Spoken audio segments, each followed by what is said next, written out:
pray on the earth.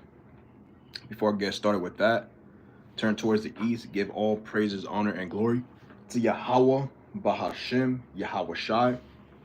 I want to say Shalom to the elect of the nation of Israel, who we endure all things for, and Shalom to all the Akim, Wa'akwathim, who believe in Yahweh Bahashim Yahweh Shai unto the bitter end.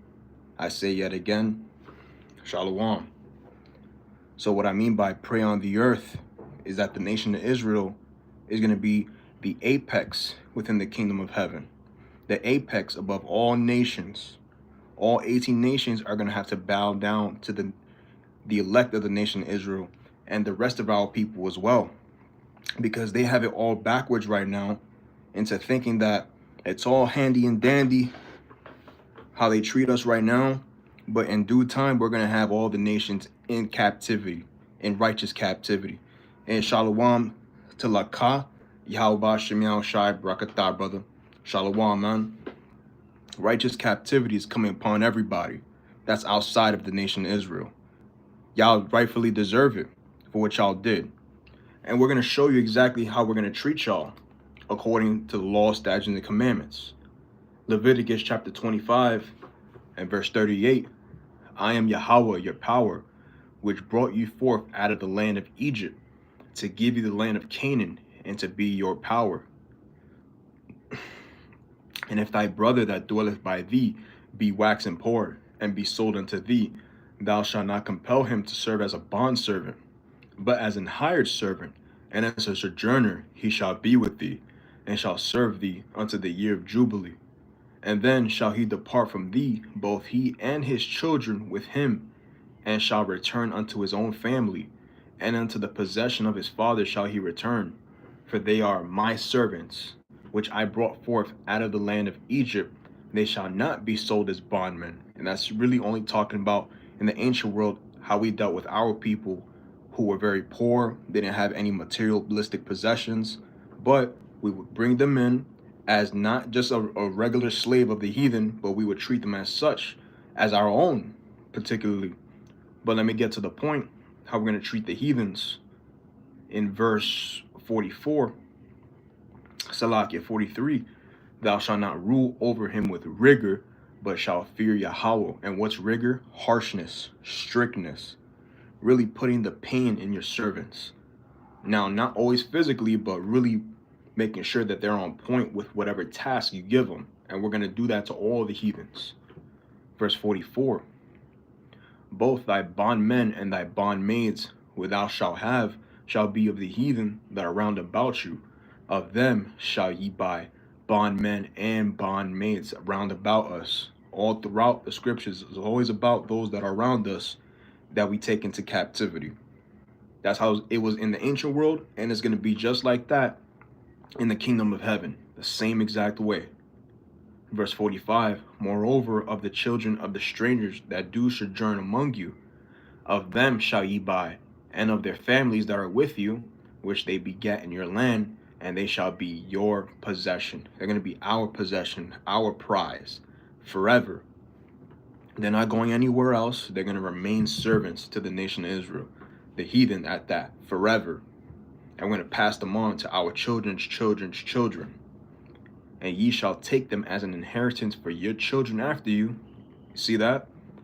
To inherit them for a possession, something you keep, something that belongs to you. It doesn't go away. They shall be your bondmen forever. But over your brethren, the children of Israel, ye shall not rule one over another with rigor. You can't do that with your own brethren, your own sisters. Anybody that's of the nation of Israel, you can't treat them as such. You have to treat them as if they're a hired servant. You're going to treat them well. You're going to treat them with care, with love. But the heathen, they got to be treated like they're just slaves, that they're a bunch of nobodies, just like 2nd Ezra chapter 6 talks about. And let me get that in the GNT. 2nd Ezra chapter 6,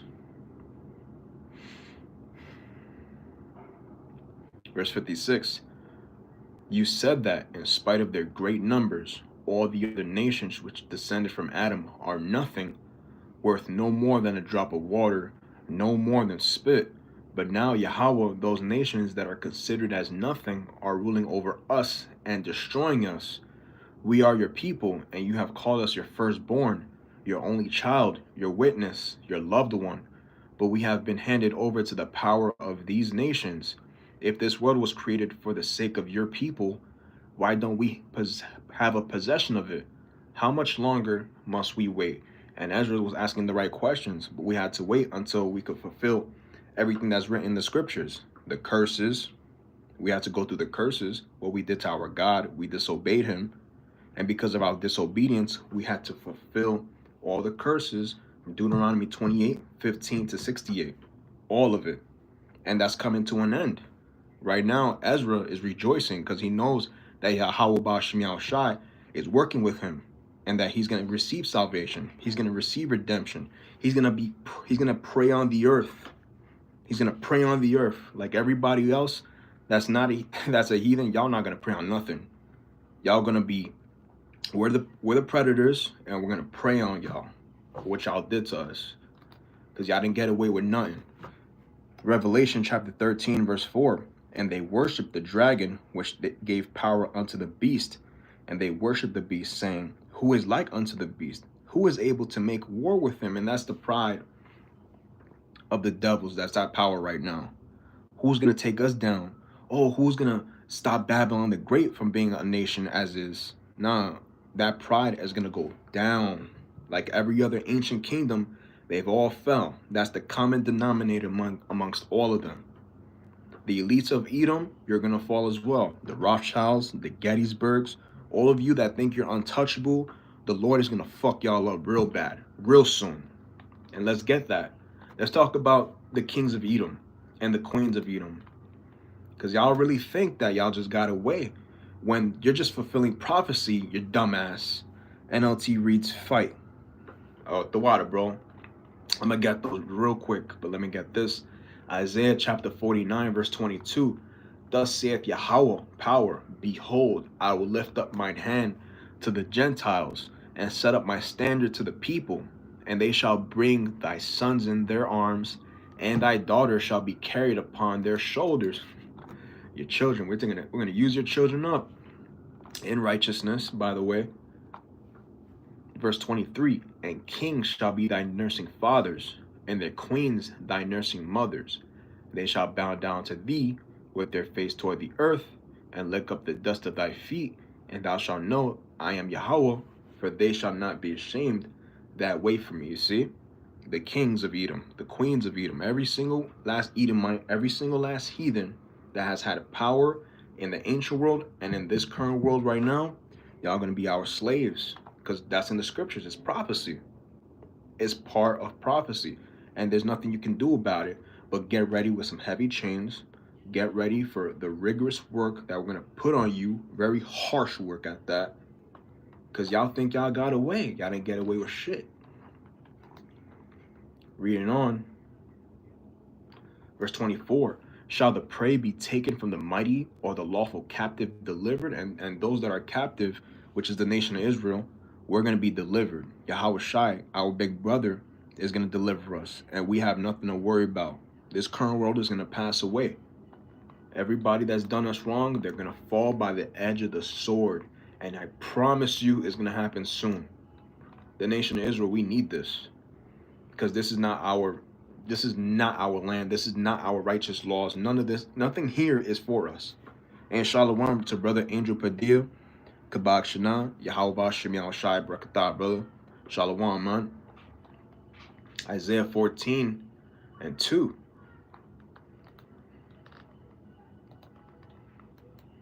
Real quick.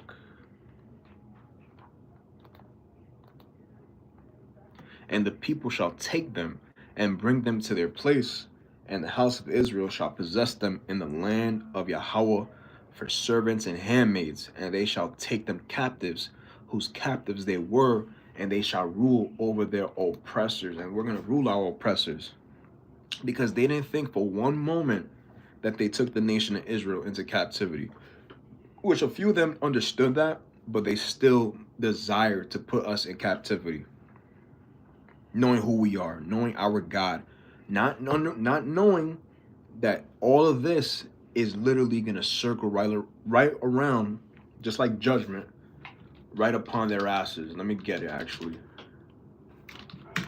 This is 2nd Ezra chapter 5, verse 42.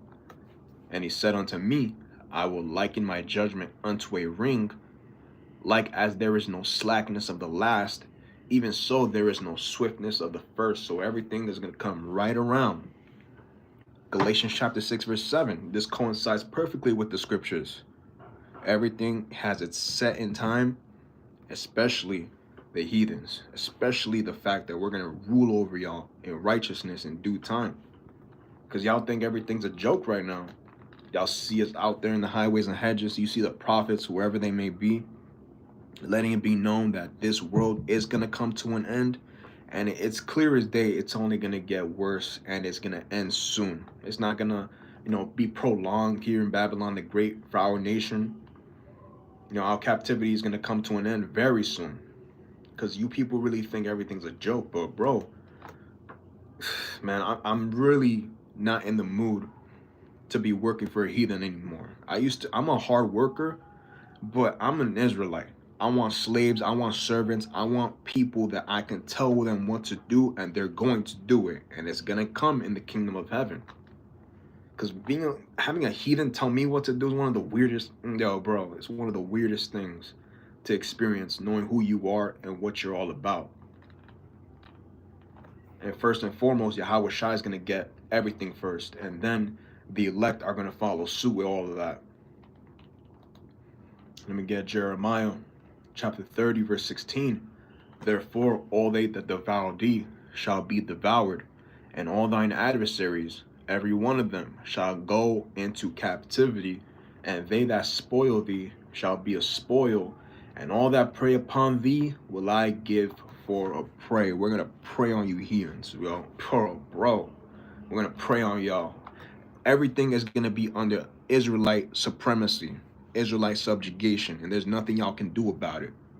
But get ready, and y'all gonna be happy to be under subjugation, under Yahweh Ba'Shem Yahushai. We're not gonna allow you to do whatever you want. We're gonna rule you with rigor, harshness, strictness, like y'all did our people, and y'all gonna love every inch of it. So get ready. Hey, Shalom to you, Wanathon Bakar, Yahweh Ba'Shem Yahushai, Brakatah, brother. Shalom, man. Verse 17. For I will restore health unto thee, and I will heal thee of thy wounds. And we have a lot of wounds within our nation. Our people have, Isaiah 1 says that, wounds that can't be healed, wounds that need healing, and they can't be healed by other than our God, Yahweh Ba'Shem Yahushai. Saith Yahweh, because they called thee an outcast, saying, this is Zion, whom no man seeketh after. And that's the attitude of every heathen on this earth. Who cares about you so-called blacks, Hispanics, Native Americans? And no one. That's the answer. Really, no one cares about us.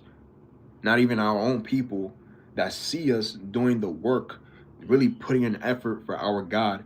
They don't even consider it. They're just like, what's wrong with these dudes out here? What are they talking about? Well, if you actually listen, you paid attention a little bit, you understand what we're talking about. We're talking about your future supremacy on this earth, your future rulership on this earth. All the riches and wealth and gold that you can ever want is gonna come in the kingdom of heaven. But y'all don't care about that for some reason. Y'all think that Babylon the Great is the end all be all, which is craziness. Makes no sense.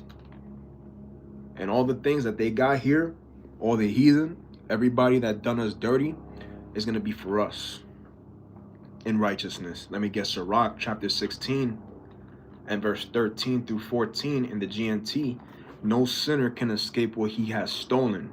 Yahweh will reward the patience of devout people. Every righteous person will be rewarded. Listen to that. Let me say it again. Every righteous person will be rewarded.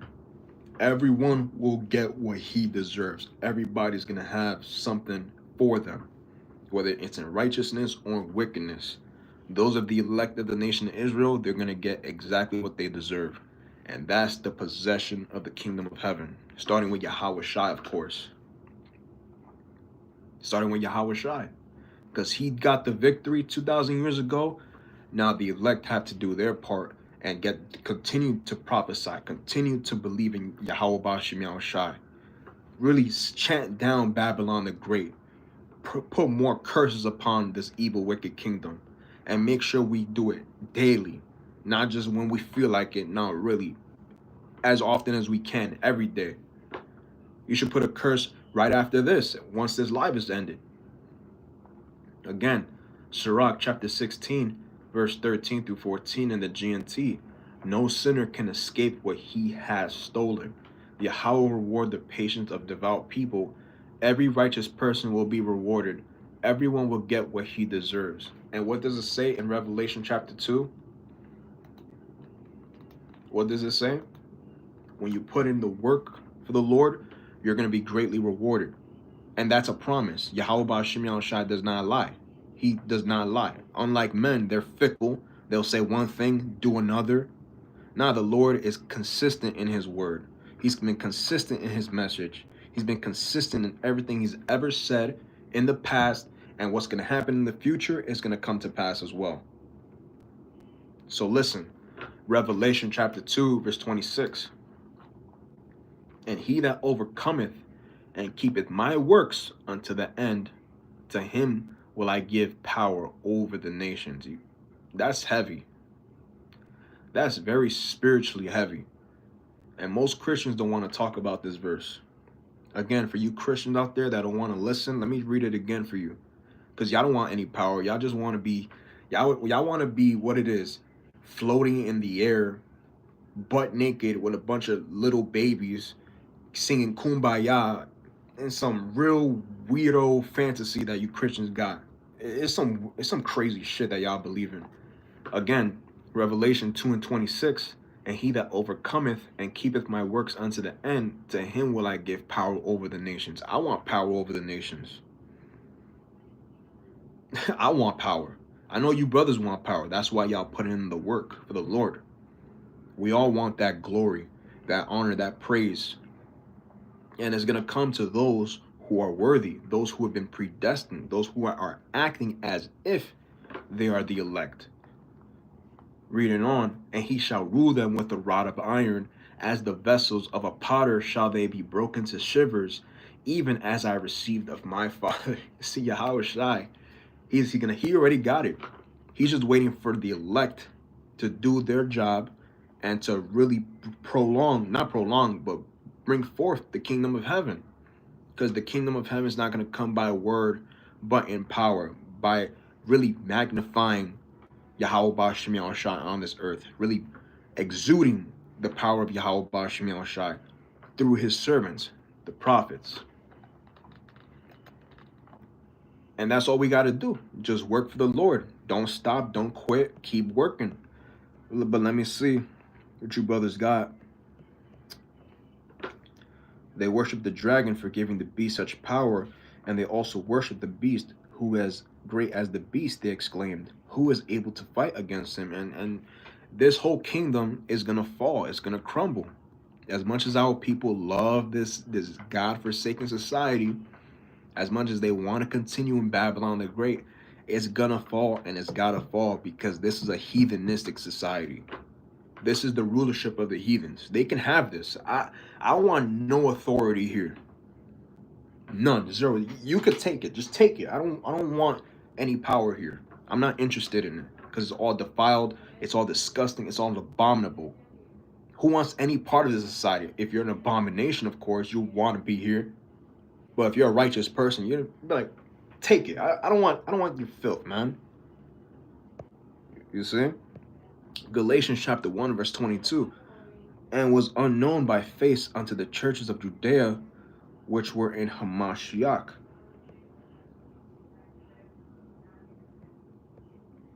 So let me read it again. Galatians chapter 1, verse 22. And was unknown by face unto the churches of Judea, which were in Hamashiach. So I'm not too familiar with the scripture, but if one of you brothers could get it, the breakdown for me, I'll gladly appreciate it. Psalms chapter 2 and verse 8. Oh, I meant to get that. That's the spirit. Psalms chapter 2 and verse 8. Ask of me, and I shall give thee the heathen for thine inheritance, and the uttermost parts of the earth for thy possession. And the elect are gonna inherit everything, starting with Yahweh Shai. We're gonna subjugate you heathens, and we're gonna be living lavishly. Adonai Tazak, I be of the elect, and you brothers that do believe as well. Let our works bear witness, and let everything fall into place in due time. Because Yahweh Ba'ashem Yahweh Shai is not playing any more games with nobody, and it's only gonna come a time when shit is gonna hit the fan, and the heathen are gonna be under subjugation forever. And that's all I really gotta say through the spirit. Adonai Tazak, you brothers were uplifted. A few you sisters were uplifted. And I'm gonna give all praises, honor, and glory to Yahweh Bahashem, Yahweh Shai. I want to say Shalom to the elected nation of Israel, Mawaf Lababal, which is death to Babylon the Great. Shalom.